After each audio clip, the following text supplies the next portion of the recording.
Um dos assuntos mais quentes dos últimos dias foi a estreia do 5G puro no Brasil, começando por Brasília na quarta passada. A Anatel, que é a Agência Nacional de Telecomunicações, definiu um longo cronograma para que o serviço seja oferecido em todo o país.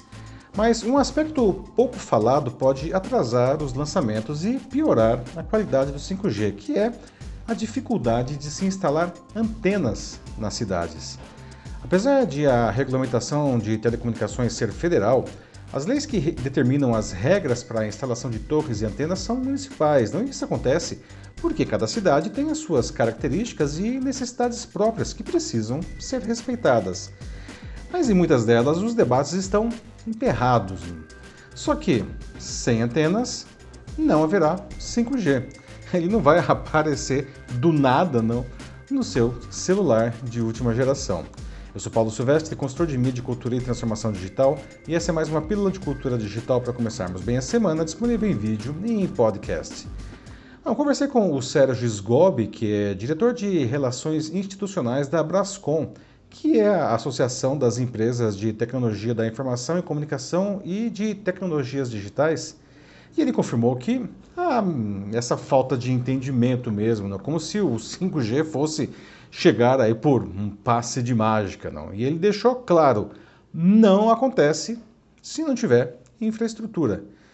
Muitas leis municipais sobre o tema estão ultrapassadas, algumas datando da década de 1990, quando eram necessárias torres realmente robustas, não, para suportar algumas antenas que eram mesmo muito grandes, não.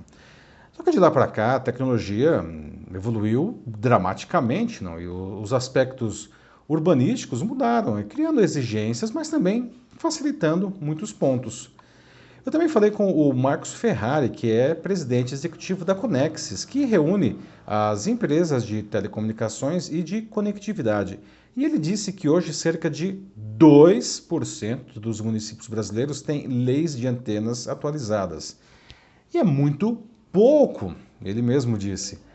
Em números absolutos, dos 5.570 municípios brasileiros, nesse momento, apenas 106 estão com uma legislação plenamente adequada para as necessidades do 5G, incluindo apenas 13 capitais.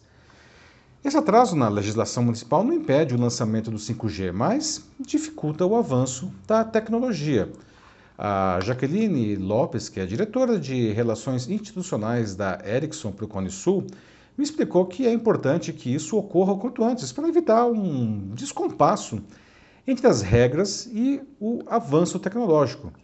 Ela disse ainda que o aprimoramento da legislação tende a ampliar investimentos com mais benefícios à sociedade. Infelizmente, os nossos políticos não veem a tecnologia como um avanço para a sociedade e para a geração de empregos. Essa é uma opinião do Leonardo Fonseca Neto, diretor de vendas da Harman DTS para a América do Sul. Por isso, segundo ele, as prefeituras não se empenharam tanto até agora na legislação do 5G. Parte desse atraso se deve à contaminação dos debates com assuntos que nem deveriam estar lá, por não ser de competência municipal, como, por exemplo, as frequências, ou por simplesmente não fazerem sentido algum, não. O Sgobi cita como exemplo vereadores que debatem se o 5G pode transmitir a Covid-19, não? Que é um absurdo ideológico importado, aliás, de outros países, não? O Ferrari explica que o 5G não provoca qualquer dano à saúde e que os equipamentos atendem com folga, aliás, né, todas as determinações da Organização Mundial da Saúde. Segundo ele, é uma mudança que exige diálogo e compreensão sobre os impactos positivos da nova tecnologia, mas, também segundo ele, infelizmente, ainda temos que derrubar alguns mitos. Esse atraso é difícil de ser recuperado. O executivo explica que o tempo médio para o licenciamento de uma antena é de 6 meses, chegando a 1 ano em algumas cidades, o que não é compatível com essa nova tecnologia, não. Para tentar compensar isso, na quarta foi aprovado no Senado o chamado silêncio positivo. Trata-se de um mecanismo legal que permite a uma empresa instalar a infraestrutura necessária para o serviço, mesmo sem aprovação, se decorrer um prazo de 60 dias após ela declarar o seu interesse na implantação e sem que haja aí nenhuma avaliação. O SGOB diz que esse mecanismo ele funciona como se fosse um botão de emergência, para ganhar essa celeridade. Não? Lopes explica que isso, claro, agiliza o processo, mas é algo complementar. Não? Para a executiva, ainda é necessário que os municípios adequem suas legislações e, quanto antes isso ocorrer, mais rápido será o desenvolvimento tecnológico, porque haverá previsibilidade para os investimentos. Bom, um leigo poderia questionar, por que não se instalam as antenas 5G nas estruturas já disponíveis para o 4G? Acontece que elas não são suficientes, porque o 5G funciona com frequências mais altas, e quanto mais altas forem, menor a sua capacidade de propagação. A Lopes explica que vem daí a necessidade de mais antenas instaladas, com menor espaçamento entre elas. No caso, o 5G exige de 5 a 10 vezes mais antenas que o 4G. Por outro lado, elas são pequenas, elas chegam a ser pouco maiores que uma caixa de sapato, o tamanho de um ar-condicionado. O SGOB explica que, por isso, elas podem ser, por exemplo, penduradas em cima de um prédio, em cima de banca de jornal, no semáforo. E o Ferrari acrescenta que, dessa forma, elas inclusive impactam menos o visual e são mais fáceis de instalar. E isso é essencial para a qualidade do 5G, que pode oferecer uma velocidade de transmissão até 100 vezes mais rápida que o 4G e uma latência que ou seja, o tempo de resposta próxima de zero. Além disso, permite a conexão de até 1 milhão de dispositivos por quilômetro quadrado, frente aos 100 mil do 4G. Só que, sem antenas suficientes, nada disso será atingido.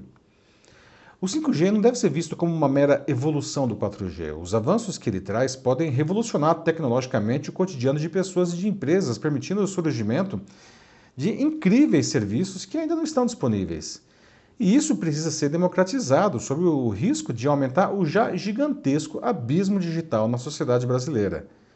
A Marina Martinelli, que eu conversei também, doutoranda de Política Científica e Tecnológica da Unicamp, afirma que antes de a gente falar da parte técnica, a gente precisa falar da falta de políticas de acesso democrático à banda larga para todo mundo. Um problema que, aliás, já vem do 3G e do 4G. Ela acha que o 5G vai acabar sendo um privilégio para poucos. Bom, uma coisa os especialistas concordam, o avanço do 5G vai depender da pressão dos usuários finais. As pessoas ainda não perceberam que terão que esperar um bom tempo para usar o 5G, enquanto a cidade vizinha já vai ter.